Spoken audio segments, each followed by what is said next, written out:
Simple question. Could you have a hidden food allergy? Well, millions of you are walking around with a hidden food allergy that's lurking inside your body and you don't even know it. It took my next guest 5 years to recognize her own hidden food allergy and 5 more years to get a formal diagnosis. Now, she's on a crusade to help you do the same. Elizabeth Hasselbeck. You know her as one of the dynamic co-hosts on ABC's talk show, The View. We have the great honor of being back with President Barack Obama and First Lady Michelle Obama. But while Elizabeth looked healthy from the outside, inside, she was suffering. No matter what I ate, and I had a healthy appetite, it was all of a sudden making me sick. It was cramping, bloating, constipation, diarrhea. I had seen countless doctors telling me it was IBS. Oh, you must be stressed out. Oh, it must be dairy. I had tried everything. All they kept giving me was medicine, which didn't work. The next step was surgery. When I went to Survivor, my diet consisted of rice and some fish. When I was there, every day I felt better. I felt like a new person. Came back to the United States. A week later, I'm sick again. While searching for clues online, Elizabeth found her answer. And then I found there is something called celiac disease. Once I removed the gluten, 6 weeks, I probably felt better. There was no bloating, no cramping, no fatigue, no constipation, no diarrhea. I was back to normal. To help others, Elizabeth wrote The G-Free Diet and a cookbook, Deliciously G-Free. But it's not just gluten that can cause health problems for women. It is absolutely my mission to help women identify their food sensitivities and then proceed toward better health so that they don't have to suffer for a decade like I did. There's no need to do that. Please welcome The View, Elizabeth Hasselbeck.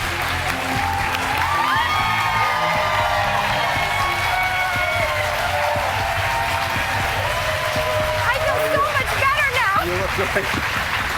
How are you? How are you? Oh, I love having you. Elizabeth. Hi, everybody. Oh, thanks. Oh, I love having you on the show. I love being here anytime. So let me just catch everyone So up. I'm feeling a little sick. You are? No, Well, I just want to talk to you. Well, I love having you here. And bring everyone up to date here. Elizabeth's, you came here today. She's going to sound the alarm on an even bigger issue than her gluten insufficiency, because there are up to 200 million people. That's more than half the population who have hidden food allergies that are making them sick. Yes. So I'd love to start off by understanding why you want to go into this crusade. Why do you feel so passionately about getting women to wake up to hidden food allergies? Well, first of all, I think women in particular tend to deal with their symptoms slightly better than men. No offense, Dr. Oz. I do think that we are used to sort of cycles of our body feeling well and then not and dealing with it. I mean, how many women do you know through the day, right? That say, I'm feeling so bloated. We see this all the time. Well, we have to understand why. And I think that, it took me so long to get a proper diagnosis. You mentioned 10 years before I got a formal diagnosis about my celiac disease. 5 before I started actually doing something about the pain and realizing what it was. I think that what that did was open up the dialogue for me with others about what they're feeling and why they're feeling so poorly, why their body's really not the best it can be, and then what can be done about it. And I think the main thing that needs to be looked at is food. And we pay attention to it with kids. I mean, you walk into a school, what kid has what food sensitivity. They're basically walking around with stickers on them. I can't have nuts, I can't have seeds, I can't have this, I can't have that. Well, we're so hyper-focused on that, which is great. What that should indicate is that, that isn't just about the children. Actually, adults are facing the same intolerances, sensitivities, and autoimmune diseases that the kids are facing. We're just distracting ourselves and not really getting to the bottom of why we're feeling the way we're feeling. Let me dive into your story for a second. Before you were able to get your right diagnosis, which, as you said, took 10 years, what did you think was wrong with you? Oh, gosh. I thought everything was wrong with me. I thought, I'm a 23-year-old girl. Why am I feeling so sick all the time, so bloated, so distended, so fatigued? Everything from my thyroid, everything was out of whack. And I basically was seeing doctor after doctor, and they just kept telling me that I had IBS, which was pure BS. It wasn't that. I wanted to know why. It's like going to a physician and saying, I have a headache, and them saying, wow, here's some news, you have a headache. That's right. I just wanted to know why. Not all doctors are like you. I've happened to found some incredible physicians. I'm so thankful for the ones that see your whole picture. And I think that you're the leader of the pack there, and I'm thankful for that. I'd love you to help me with a little demonstration. Sure. I want to explain why I think so many folks miss their hidden food allergy. Okay. So come on over. Sure thing. And if you understand this, you'll appreciate why Elizabeth was misdiagnosed for 10 years Yeah. and why so many folks struggle. So I'm going to, if you can put your purple gloves on. Okay. Hey, they go with your outfit. That's why and I come everything. here, just for these. That's right. So, in a traditional allergy, and I'll demonstrate this, and you all know what this is like, right? You heard about these. You get hives, you get scratchy throat, have trouble breathing sometimes when Right. they're bad allergies.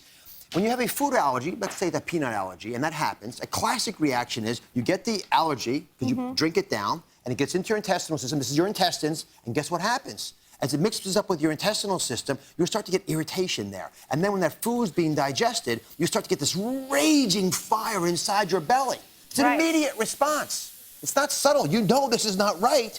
You look and say, my goodness, I had that. Right. This happened inside of me. I don't feel good.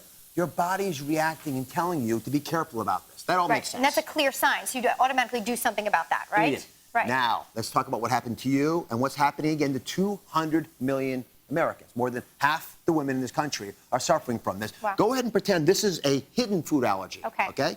Pour it onto the intestinal system, same way I did, no problem at all. And Elizabeth does it, and what happens? Well, Nothing happens. Okay.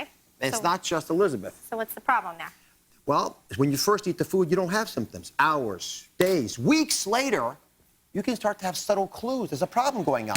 And all of a sudden, it rages inside of you. You've got bloating, rashes. Something else happens. You're some trouble concentrating. And now all these wacky, crazy things are happening inside your body, and you can't put the pieces together and connect it back Right. to this very innocuous process where you had a little something that bothered you in your intestinal system because you didn't have the reaction you thought you were going to have. But Right. guess what, folks?